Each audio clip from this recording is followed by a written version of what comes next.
বিজেপিৰ প্ৰাৰ্থী ভূপেন ৰায়ৰ হৈ নিৰ্বাচনী প্ৰচাৰ মন্ত্ৰী জয়ন্ত মল্ল বৰুৱাৰ ৰাজ্যৰ 7টা টুল গেটৰ কৰ বৃদ্ধি আৰু বাণিজ্যিক চিলিণ্ডাৰৰ মূল্য বৃদ্ধিক লৈ একো নাজানে মন্ত্ৰীজনে। গৌৰৱ গগৈৰ পৰিয়ালৰ 3জন বিদেশী, গতিকে ৰাইজে তেওঁলোকক গ্ৰহণ নকৰে। বঙাইগাঁও জিলাৰ মানিকপুৰত 16 নং অভয়াপুৰী সমষ্টিৰ বিজেপিৰ প্ৰাৰ্থী ভূপেন ৰায়ৰ হৈ নিৰ্বাচনী প্ৰচাৰ চলাই মন্ত্ৰী জয়ন্ত মল্ল বৰুৱা। মন্ত্ৰী জয়ন্ত মল্ল বৰুৱাই ভাষণত কংগ্ৰেছক লুঙি টুপিৰ দল আৰু গৌৰৱ গগৈ পাকিস্তানী এজেণ্ট বুলি সমালোচনা কৰে। পুনৰ বিজেপি চৰকাৰ আহিলে অৰুণোদয় আঁচনি 1250 টকাৰ পৰিৱৰ্তে 3000 টকা কৰা হ'ব বুলি কয় মন্ত্ৰীজনে। সাংবাদিকৰ লগত হোৱা সাক্ষাৎকাৰত অসমত পুনৰ বিজেপি চৰকাৰ হ'ব, প্ৰিয়ংকা ৰাহুল গান্ধীৰ আগমনে অসমত কোনো প্ৰভাৱ নকৰে বুলি কয়। ৰাজ্যৰ 7টা টুল গেটৰ কৰ বৃদ্ধি আৰু LPGৰ বাণিজ্যিক চিলিণ্ডাৰৰ 195 টকা বৃদ্ধি লৈ একো নাজানো বুলি কয় মন্ত্ৰীজনে। ইফালে ভূপেন ৰায়ে নিশাটোৰ ভিতৰত টংকেশ্বৰ মডেলত পেৰাচুট লেণ্ডিং কৰি কেনেকৈ বিজেপিৰ প্ৰাৰ্থী হ'ল সেই কথা ভূপেন ৰায়ে নিজ মুখেৰে স্বীকাৰ কৰে। তাৰ পৰা আব্দুল সুহান আলীৰ ৰিপৰ্ট, বিগ নিউজ আছাম। এবাৰ আমাৰ আই মাতৃসকলে উৰুলি দি দিয়ক, আশীৰ্বাদ দি দিয়ক যাতে ভূপেন দা বিজয় হৈ যায়।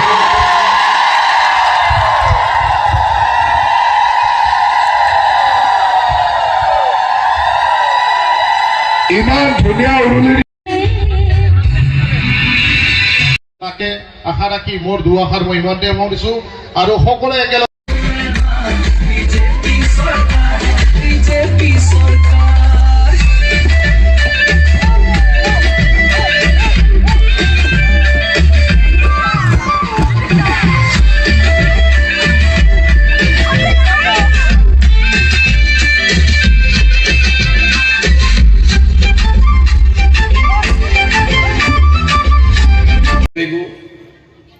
MLA ভুৱন পেগু, ৰমাকান্ত দেউৰী, তেওঁলোকতো আমাৰ বিজেপিৰ মানুহ নহয়।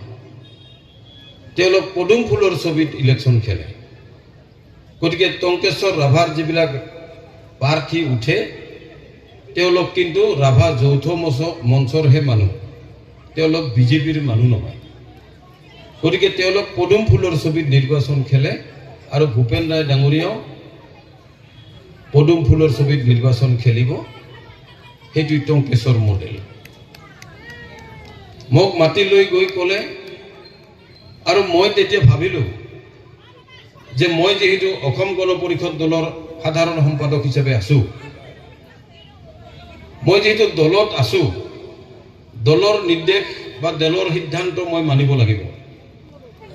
আৰু অসম গণ পৰিষদ দল যিহেতু মিত্ৰজোঁটত আছে, গতিকে অসম গণ পৰিষদ দলেও মিত্ৰজোঁটৰ সিদ্ধান্ত মানিব লাগিব।